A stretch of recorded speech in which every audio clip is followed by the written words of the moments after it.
20 seconds! All right, listen up. When the ramp drops, move out. If you get lost, look for me.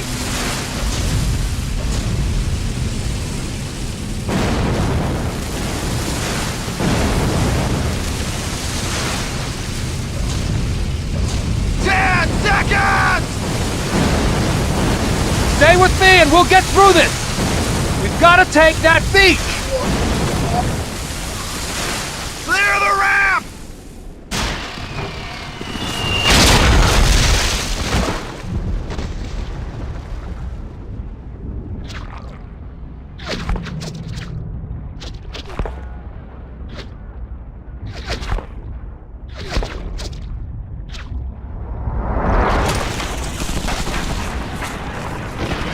June 6, 1944. 175,000 Allied soldiers breached the walls of Fortress Europe through intense German resistance. By late June, Cherbourg had fallen, giving the Allies the port they so desperately needed. By early August, Eisenhower had amassed an Allied army of over 1 million strong. Treacherous field-to-field hedgerow fighting unleashed a breakout across France. With the Germans in full retreat, the Allies marched into Paris. Field Marshal Montgomery moved north into Belgium, while General Patton and the Third Army pushed to the Siegfried Line. It was here that the Allies encountered their newest enemy, the lack of sufficient supplies. Patton's plan was to run straight through the teeth of the Siegfried Line directly to Berlin. Monty had devised a daring airborne operation that had the potential of ending the war by Christmas. Having only enough supplies to support one advance, the fate of thousands rested in the hands of the few. With Allied superiority on land, sea, and air, what could go wrong?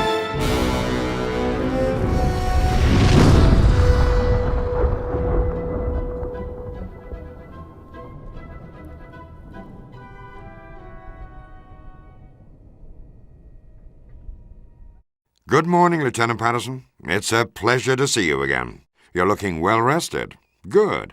I'll need you in tip-top shape for your new assignment. You've proven to be quite resourceful, especially your performance most recently in scuttling U-4901. All things considered, you're the ideal candidate for this mission. So let's get down to brass tacks, shall we? The success of the Allied invasion of Normandy prompted an assassination attempt on the Führer. A cadre of high-ranking Nazi leaders planted a bomb during a meeting. Unfortunately, he survived. He's used this attempt on his life to clean house and solidify his power. Whatever remaining sanity the Nazi leadership possessed has been gutted by Hitler's subsequent arrests and executions. He has appointed new leaders more in tune with his insane ideals. That man is bent on sacrificing every last German citizen rather than accept defeat.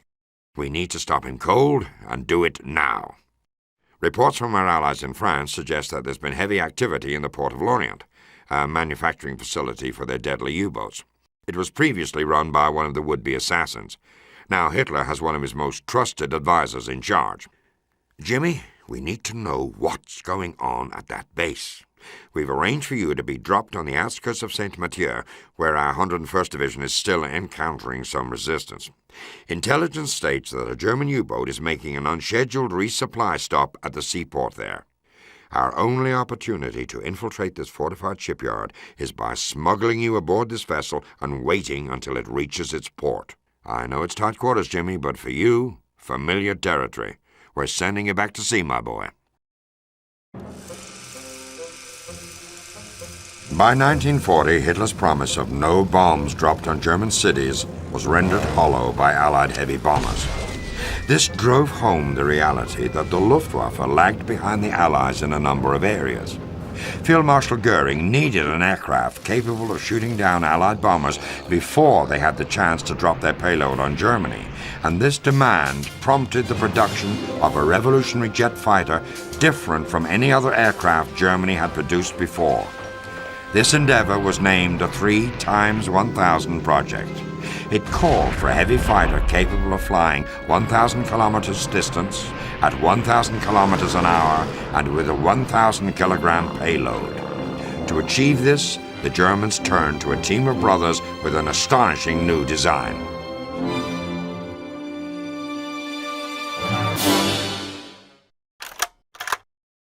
Congratulations on your success in France, Lieutenant Patterson. I trust the weather was charming. Unfortunately, we have little time for small talk as we have a rather difficult assignment for you. Battlefield and politics are two words that should never go together, but unfortunately Eisenhower, under pressure from both Washington and London, has approved Field Marshal Montgomery's Market Garden operation. It's scheduled to begin in less than a week. We are very dubious of the plan's potential for success.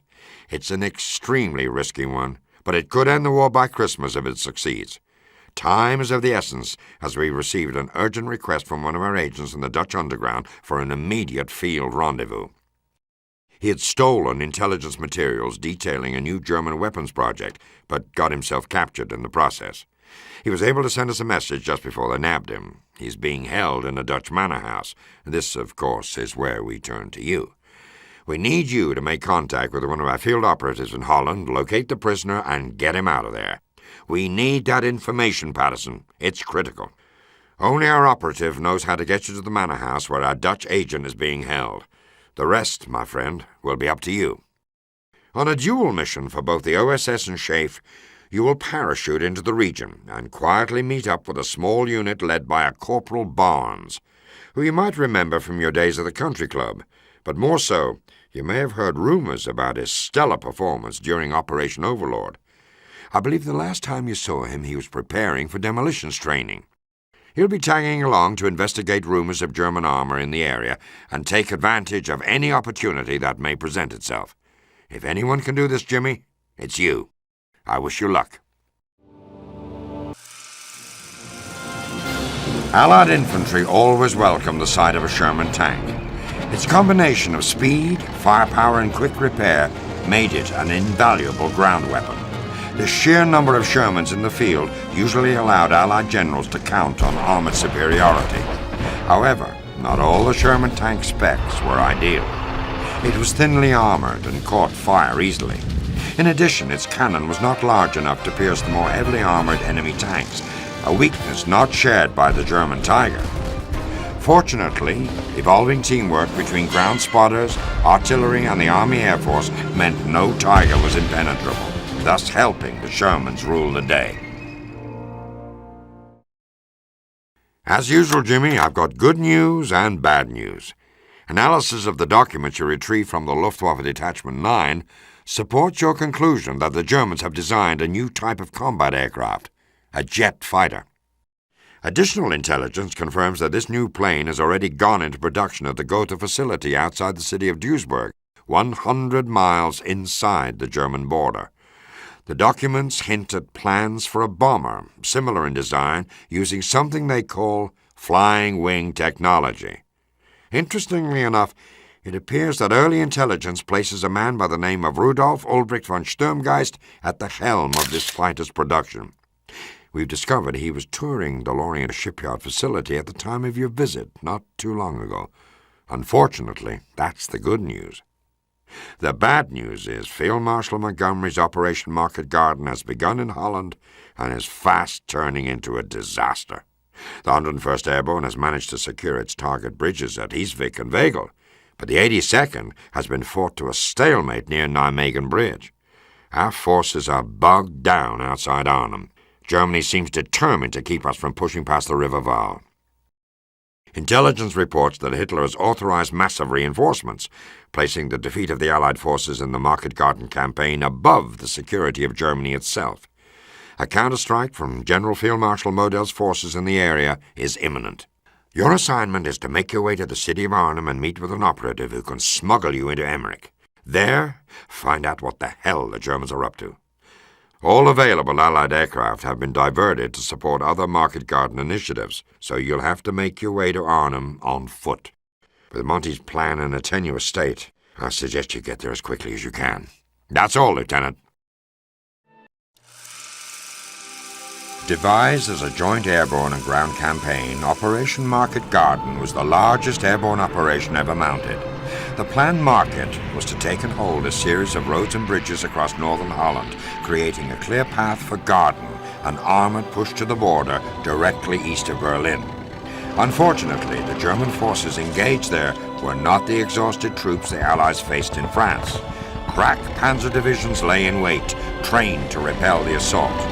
The Allied invasion was halted outside Nijmegen, effectively cutting off more than 10,000 paratroopers dropped in Arnhem. Surrounded, the Allies battled on for 7 days, refusing to yield the north side of Arnhem Bridge to a superior force. Finally, when it was decided Market Garden could not succeed, the Allies fell back. 8,000 would be left behind. The Dutch would not see liberation for another 7 months. Exceptional work, Jimmy. It's good to know you made it to the hotel in Emmerich. Just beyond your window is the city's train station, which the German army has commandeered for military purposes. Sturmgeist will be arriving shortly to board his private armored train. Once on board, we're fairly certain he will be heading straight for the secret airbase. He's been on an inspection tour of various facilities, and all indications are that he's heading there. You must get on that train, Patterson. This may be our last chance to discover where that prototype fighter is being developed. You'll need to find a disguise and bluff your way past the guards. Intelligence tells us that security at the station is relaxed. You should have no problem getting onto the train, but stay alert and don't let down your guard. We're depending on you. Get on that train and follow Sturmgeist to the secret base. You'll continue your mission from there. I should warn you, Jimmy. The British are sending a squadron of Lancasters to bomb the city tonight, and that station is among the list of targets. If you don't make your way out now, you may not make it out at all. Good luck to you. Supplies and production were vital areas of the war in which the Allies dominated. Relentless Allied bombing runs over Ruhr Valley factories resulted in an increasingly crippled German war machine. Methodical strafing of the railroads and rail yards left behind broken trains stalled on destroyed tracks. Without fuel, Germany's heavy weapons were useless. Its vaunted panzers immobilized and its planes grounded. The German infantry was left to carry on the fight alone. If you're receiving this, Patterson, then you are close to your final objective. Clearly, we have underestimated this Sturmgeist fellow. I've been raising hell with intelligence as our info on him has been poor to say the least. It is most worrisome. If there are others like him, our work just got a great deal more difficult. We believe you're in the area of a top-secret aircraft manufacturing plant. Operatives tell us it's hidden inside an abandoned mine. We haven't yet been able to pinpoint its location. This is where you come in. Locate and infiltrate the base by any means necessary. Upon achieving this, you must radio us with its exact coordinates. While in the complex, gather as much information as you can on the technologies the Nazis are developing. We are particularly interested in their new jet-propelled fighter called Ho-9. If this aircraft were to enter the war, there's a chance we could lose control of the skies. This would be very bad indeed. So, to help prevent this, Schaeff is preparing to send a bomber group to drop heavy ordnance on the facility. You'll need to move fast and find your way out of there as soon as you've accomplished your mission. We'll await your transmission, Jimmy. But if we don't hear from you by dawn, we'll have no choice but to assume the worst and go ahead with the assault using our best guess as to its location. If past performance is any indication, Jimmy, I expect to hear from you soon. Good luck and Godspeed.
Well done, Jimmy. I couldn't have expected half the results you achieved. So, take some much-needed R&R, but rest assured we'll be calling on you soon. With Germany's battle for Russia going poorly on the Eastern Front and our success on the Western Front, Germany is getting less sure and more dangerous by the day. Hitler is turning to projects that we hope never see the light of day. You'll be part of our continuing efforts, Patterson, so rest for now. We'll be in touch.